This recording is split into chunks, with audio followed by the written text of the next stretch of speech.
আসসালামু আলাইকুম প্রিয় শিক্ষার্থীবৃন্দ, তোমাদের সকলকে স্বাগতম জানাচ্ছি। আজ আমরা তোমাদের গণিত বইয়ের 51 পৃষ্ঠা হতে অঙ্ক সমাধান শুরু করব। বন্ধুরা, তোমরা যারা আমার চ্যানেলকে এখনো সাবস্ক্রাইব করনি, তারা সাবস্ক্রাইব করে আমার চ্যানেলের পাশে থেকো। আমার এই ভিডিওটি যদি তোমাদের ভালো লাগে তাহলে তোমাদের সহপাঠীদের সাথে শেয়ার করিও, যাতে তারাও এই বিষয়ে উপকৃত হতে পারে। চলো বন্ধুরা, আজকের অঙ্কগুলো আমরা সমাধান করি। ইতিপূর্বে আমরা মিশ্র ভগ্নাংশ এবং অপ্রকৃত ভগ্নাংশ সম্পর্কিত অঙ্কগুলো সমাধান করেছি। আজ আমরা সমতুল ভগ্নাংশ বিষয়ক অঙ্কগুলো সমাধান করব। প্রশ্নে দেওয়া আছে 3 ভাগের 1 ভাগ অর্থাৎ 3-এর 1-এর সমতুল ভগ্নাংশ কিভাবে তৈরি করা যায়। কোনো ভগ্নাংশের হর এবং লবকে একই সংখ্যা দ্বারা গুণ করলে ওই ভগ্নাংশের সমতুল ভগ্নাংশ পাওয়া যায়। এখানে 3 ভাগের 1 দেওয়া আছে। 1 হলো লব এবং 3 হলো হর। এই লবকে যদি 2 দিয়ে গুণ দিই তাহলে 2 একে 2, হরকে 2 দিয়ে গুণ দিলে 3 দুগুণে 6, লবকে আবার 3 দিয়ে গুণ দিলে 3 একে 3, হরকে 3 দিয়ে গুণ দিলে 3 তিরিকা 9, লবকে 4 দিয়ে গুণ দিলে 4 একে 4 এবং এই হর 3কে যদি 4 দিয়ে গুণ দিই 3 চারা 12। এখন 4 দিয়ে 12কে ভাগ করলে 3 আর এখানে 1, তাহলে থাকে কত? 1/3। আবার পূর্ব অবস্থায় ফিরে আসলাম।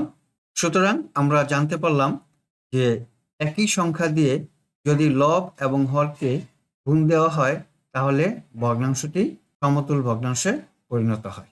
দেওয়া আছে 8-এর 3-এর 4টি সমতুল ভগ্নাংশ লিখি।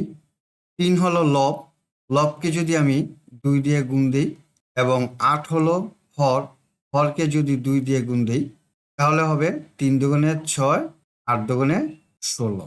আবার লব হলো 6, 6কে যদি 3 দিয়ে গুণ দিই আর হরকে যদি 3 দিয়ে গুণ দিই 3 6 18, 3 16 48।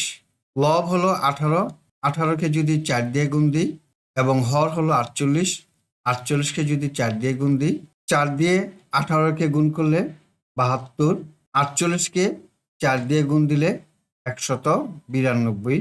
লব হলো 72, 72কে যদি 5 দিয়ে গুণ দিই আর হর হলো 192, 92কে যদি 5 দিয়ে গুণ দিই, 5 গুণন 72 সমান 360, 192 গুণন 5 900।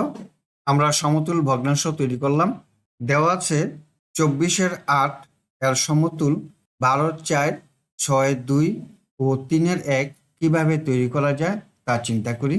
24-এর 8 লেখা হলো। এখন লবকে যদি 2 দিয়ে ভাগ দেওয়া হয় তাহলে হবে 4 দুগুণে 8 অর্থাৎ 4, আর হরকে 2 দিয়ে ভাগ দিলে ভাগফল হবে 12 অর্থাৎ 4-এর 12। লব 4কে যদি আবার 2 দিয়ে ভাগ দিই তাহলে ভাগফল হবে 2 দুগুণে 4, হর 12কে যদি 2 দিয়ে ভাগ দিই তাহলে ভাগফল হবে 6, 6 দুগুণে 12। লব 2কে যদি 2 দিয়ে ভাগ দিই তাহলে হবে 1 এবং হর 6কে যদি 2 দিয়ে ভাগ দিই তাহলে হর হবে 3। অর্থাৎ লব এবং হরকে একই সংখ্যা দিয়ে ভাগ দিলে সমতুল ভগ্নাংশ পাওয়া যাবে। এই 3 ভাগের 1 অর্থাৎ লব এবং হরকে যদি 8 দিয়ে গুণ দিই, 8কে 8 আর 3 8 24। এই 24-এর 8 আর 24-এর 8 সমান। আমরা এতক্ষণ শিখলাম লব এবং হরকে একই সংখ্যা দিয়ে ভাগ দিলে সমতুল ভগ্নাংশ পাওয়া যায়। লেখা আছে কোনো ভগ্নাংশের হর এবং লবকে একই সংখ্যা দ্বারা ভাগ করেও ওই ভগ্নাংশের সমতুল ভগ্নাংশ পাওয়া যায়। 2 নম্বর প্রশ্নে দেওয়া আছে খালি ঘরের সংখ্যাগুলো নির্ণয় করি। এই খালি ঘরে আমরা সংখ্যা বসাবো। 1 নম্বরে দেওয়া আছে 7-এর 3, লব 3কে 3 দিয়ে গুণ দিলে 3 তিরিকা 9, হরকেও আমরা 3 দিয়ে গুণ দিব, 3 7 21। 2 নম্বর দেখো 9-এর 5, হরকে 2 দিয়ে গুণ দেওয়াতে 9 দুগুণে 18, তাহলে আমরা লবকেও 2 দিয়ে গুণ দিব, 5 দুগুণে 10।